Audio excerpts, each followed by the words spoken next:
Loki, and we finally, um, I'm sorry, I love it. I'm yeah, me sorry. too. Loki's like my show right now. I love Loki with all my heart. And like when Infinity War came out, I was like I remember crying my eyes out and I was like, this can't be the end. I was like, I have to see him again. And my brother was like, no, you're gonna see him one day. I don't know how, but like we're gonna see him again. He's not dead. And like when they announced the show, I sobbed. I was like, oh my god, it's like my boy's back. So I'm so happy to have him back. Like I've already loved every episode so far. It's so Yeah, good. the writing is really good, and the showrunner and the writer is, he's pretty talented, and Feige trusts him, so the show has been doing pretty well. I also loved the first two episodes a lot, and I thought it was very different from what the other Marvel shows did. And this is definitely, by far my favorite show. And I wasn't into the idea of this show at first when they announced it, because I love Loki, but I didn't know that, what you could do with an entire season of Loki. So when they brought in the sci-fi elements in it, and it has to do with the time variance authority and all that stuff, so that made me pretty much, hyped for it. And then when I saw the first episode, that interaction between him and Mobius, that was just epic, and I just wanted to watch them talk for like the entire season. And Oh, I couldn't agree yeah, it was more. just amazing. And this episode was, it was pretty good as well. I liked the visuals. I liked the dynamic between Loki and Sylvie. We'll call her that for now. And they drop a lot of enchantress type of hints, in in the dialogue, but then we kind of know that she's a variant of Loki. But I don't totally buy that right now, because that was Loki asking her, and she didn't confirm it. She basically was cross questioning him, and then she didn't confirm it. She didn't say, yes, I'm a lady Loki, right? She still says, I don't think she knows she's a yeah. variant. And I don't think she knew until like talking to Loki that she was one. You yeah, know, and her plan is basically to like destroy the nobody knows TVA. they're a variant until like Say it And her again. plan is basically to destroy the TVA. So that's what she wants to do. So I think she probably is ex TVA, or somehow worked with them for a while, and then set out to destroy them or something. And Yeah, something has to be like a personal yeah, vendetta because like for her to want to take them down this bad. But and I she don't wants to know. find the I think timekeepers. yeah, I think like obviously like it's cool learning about and certain questions being answered each episode and like finding out things. Like a lot of people were like, oh my god, like finding out when she said like everyone's variants of each other. Like a lot of people kept saying that like, oh my god, the TVA sounds more sus than we Yep. thought, which was like I don't know, but like I think my favorite thing about the show so far, I would say I have to go back to episode one, is because like I know a lot of people, like I said, have only seen Loki as a villain, so it's like, oh, like what else can you do with Yeah. him? But like the first episode like proved there's so much more to him than what they've shown, and like the fact that like this kind of arc and this them discovering this part of him is just like amazing. And like I've always wanted to know more about Loki, and I'll never get tired of seeing him. So like this show is already a dream come true. So like I knew I would love it the second they announced it, but like seeing it and how good it is, like I love Falcon and the Winter Soldier, but like this is definitely like surpassed that now. Like this is my favorite Marvel Disney Plus show. Like it's just every episode just keeps getting better and better in like every way. I don't I know. agree. I just love it. And Yeah. they've also In this finally episode, we have like they also finally outright said that Loki is bisexual, and that has to be a big revelation for the MCU, and a lot of people are happy about it. So that's also big. Oh, absolutely. That was like such a big drop that a lot of people like almost missed, and then they're like, "Oh my god, wait this was the Yeah, thing." But like I think that's amazing. yeah. A lot of times I they don't hint know. at such stuff, but this is the first time, probably, if I'm remembering correctly, that they have outright said it. So that must, Yeah. make a lot of people happy. it's cool to relate to these characters, and throughout the years of comic book movies, we can relate to characters over loss of parents or brother or daughter or son and stuff like that, or dealing with anxiety or depression. There hasn't been too many that have come out and said that they're gay or bisexual and stuff like that. So for this to happen in the show and for them to say it will make people relate to Loki, even if they didn't relate to him beforehand, because he goes through the same similarities as them. He has the same feelings towards people. And it's so a major I think character. it's pretty cool. And he's a major character, and I think it's the first one to say it really in the MCU. So that's pretty good, and maybe first in a while in comic book movies. So fair play for them to put this in. I think the director for this episode, Kate Herron, can't remember, but she is, I think, bisexual as well, as she was saying today on a tweet or an interview. So yeah, they wanted to bring that into it. I think they did a pretty good job, and it might develop for future seasons or movies or shows. But I think it's a good step having that in this episode, and it makes sense because, like, it just makes sense, because what's his origin? Is it not wolves, elves or something like that? Is that where he frost giants? Oh, it's he's a frost giant. So from like Jotunheim. Yeah, so stuff like that makes kind of sense because they're different, it's interesting. Well, the thing is, like, before the first episode came out, they kind of came out and said, in like the file for Loki, like when he came, he came out with they announced that he was gender fluid, which was like a big thing, and then now that they're dropped this one too on top of it is just like insane, and like a lot of people who've like read the comics like know Loki, has taken so many forms and like this and that. So like seeing that being represented in this show, and like I know for a fact Tom Hiddleston had something to do with that too, and I think that's like incredible. Yeah. So like I'm so glad that that's what they did, and they and they went in that direction and stuff like that. Like I'm so excited. I'm so happy.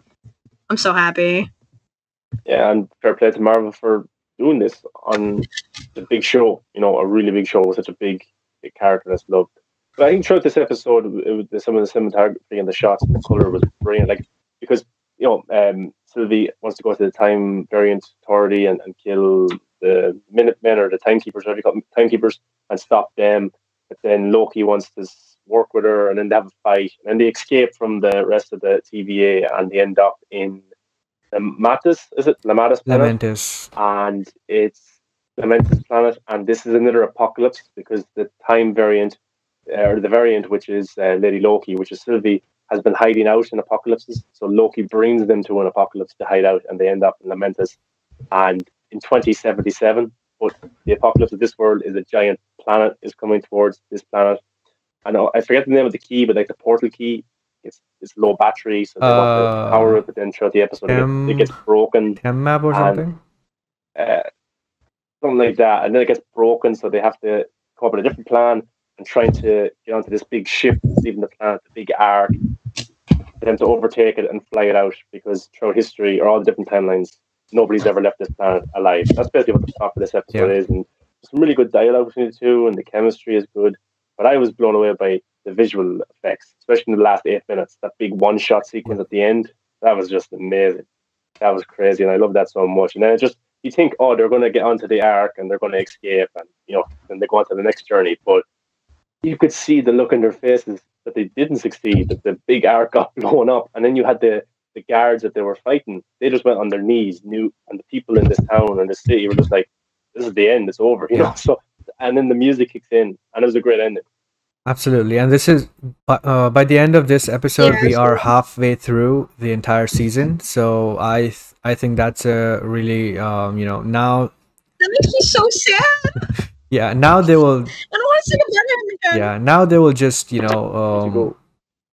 I think the next episode might be a slower paced episode, but episode 5 and 6 will definitely be on the level of the hype of this show. The next episode kind of needs to be a breather for the next two to be big, especially because this episode was big. So maybe the next episode will be more character focused than have any action. But yeah, I'm totally excited for it. Disappointed no Owen Wilson, because he was doing so good in the first 2 episodes, Mobius, and he's not in this episode. I was like, really? But I'm still not convinced. I don't know about you guys, but I'm still not convinced about Sylvie as being a variant of Loki, because like maybe it's just the case that Tom Hiddleston is so good as Loki that nobody can get to his level as the character. I don't think she has gotten to that level yet. Of course, it's only her first time playing it, and maybe developing upcoming episodes. But I think he outshined her big time in this episode because he's a pro in Yeah. this role. So for me, she's not convincing me too much. I'm not into her as the role yet. She can change my mind. Maybe she's not even a variant of Loki. The issue, Very Yeah, happy to get to the level of Tom obviously, Hiddleston. as the episodes go, we'll like figure out more and more answers and everything. So like it's very hard to say right now like what to think of her. yeah, Like I liked that dynamic though between them and like them even for a second trusting each other and everything and like Loki literally I don't know, I'm very it hits me in the feels when he like Loki talks about his past because like what we saw in the first episode with like him seeing his whole life and how he dies like was just like Yeah. insane to me because him seeing his whole life be projected like that like the whole thing in Thor too like he thought his own family didn't love him and like he was and then he finds out that he was like completely wrong and that's why he was like so heartbroken and like you heard in this episode too talking about Frigga and like he made a reference to Thor like how Thor did like when he smashed the cup and be like another like that was that got me that little thing I was that like instantly oh my God, had me. That instantly reminded me of Thor. So, I was like oh my God. and then the issue I Use think, of purple in this episode. I love the use of purple. It's just beautiful. Yeah. Like Blade Runner, even in the city, it's like a Blade Runner kind of vibe. the issue I think with Sylvie was from the beginning of the episode. I was like, okay, Loki is sharing stuff, but she's neither confirming nor saying anything to Loki, right? And Loki just keeps sharing the information, and I was like, why is she not saying something? And she's not even confirming. Like, don't call me that. Yeah, she's not even confirming anything. Don't call me that. So I was kind of getting annoyed at that, and then obviously Loki addressed that, and he basically told her that same thing. I'm sharing everything, and you're not, so we have to build trust and everything like that, right? So yes, I do agree with you that we still cannot say for sure which character she is. Maybe she is Lady Loki, maybe she is Enchantress, maybe she's a mix of both. For now, they're calling her Sylvie. Like I said, too many theories. I think we have to wait to see till like the next 3 episodes, see what's happening. Yeah. You know what I really like? They did like they're not making Loki into a Avengers type hero. He still tried to manipulate that old lady by that was so funny. To be her husband. Well, that's classic Loki. Like I love it. Yeah. I like seeing new sides to him, but like it doesn't mean he's gonna completely change or be redeemed. No. But then don't forget the purpose of this episode was going to use the power of the planet to fix the device to go to somewhere else. They were willing to let this civilization die for their own benefit to leave. So they're not heroes by any means. No, I agree.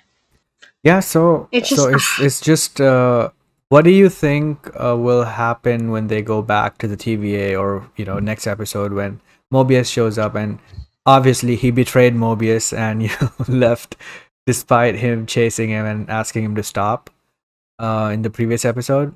So obviously he's not going to be on good terms with Mobius now, and he has broken his trust. So it's interesting to see what's going to happen. I don't know. We shall see. There's so many things we could say, but like we just have to see how it plays out. You know what's interesting? How Sylvie told Loki that. What do you mean? The TVA guard that I interrogated, they're from Earth, or they lived a life. They weren't born out of TVA. And Loki's like, what do you mean? And then she's like, they're all variants. They're all real people. And then Loki's like, well, I was told they were created by the Timekeepers. That's what Mobius believes. That's what B Hunter 20 or Hunter 320. Well, yeah, that's what they were told. They were created. I think there's some deeper things, like I don't know. I think, like I said, like even last night's episode made us think like the TVA must be sus for some reason, because like even Loki said, he was like, oh, the TVA told me this. It was like, no. And like Sylvia was like, no. Yeah. I think it's going to be a part of realization for Mobius, because we all know he wants to go on a jet ski someday and live a life and stuff like that, which is pretty cool. And that was actually a very sad scene. I love that episode. But I think it's going to be a thing about he'll be mad at Loki at first, but Loki will say, "Hey, I've got something to tell you." And then Mobius And will then be he'll be furious even about more the mad. timekeepers as well.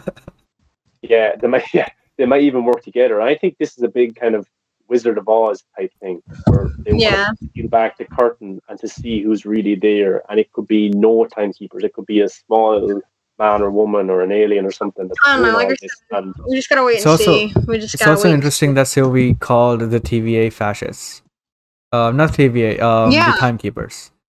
So she basically knows more than she's saying, and that's annoying me. Well, I think, like I said, like I think Loki will slowly figure that out Yeah. too. Because like he's like he was told just stuff by Mobius, and like half of that turned out to not be true. So I don't know. We'll see how it all ends in like over the next 3 episodes. Yeah. I'm excited though. I want to know. the woman who's kind of over the TVA that Mobius reports to, she knows a lot more than she's Yeah. letting on to as well. Oh, So absolutely, absolutely, no doubt in my mind. Like I said, we can sit here and make theories, but we just have to see where they're gonna go with it. Yeah. Yeah, so I think that as always, Tom Hiddleston's brilliant, and the actress that plays Sylvie has a lot to convince me with. But I think she's an actress. I'm sure she'll definitely show us what she can do in the next coming episode. Absolutely, absolutely. Yeah. So, everyone, let us know what you think of this episode, and especially the entire show. We definitely love it, and we are definitely excited for the next episode. And Ben here says that was the best part of the episode. Yeah, man. I mean, a lot of the scenes were good in this episode, but their chemistry, their dynamic was pretty good. So I loved that. And also, Ben, this is the new chat layout which you couldn't figure out, and I'm using it. So how does it look? It's good. It's good. So yeah, with that, we can wrap up today's show. That was all the topics here, and we can. Okay, yeah. So those are all the topics for today, and yeah, we'll see you in the next episode when we talk more about Loki. Please make sure to join us on Saturday as well as next Wednesday. We'll be talking Loki episode 4, and we'll be continuing to talk about it every single week because we have so many theories to talk about, and that's awesome.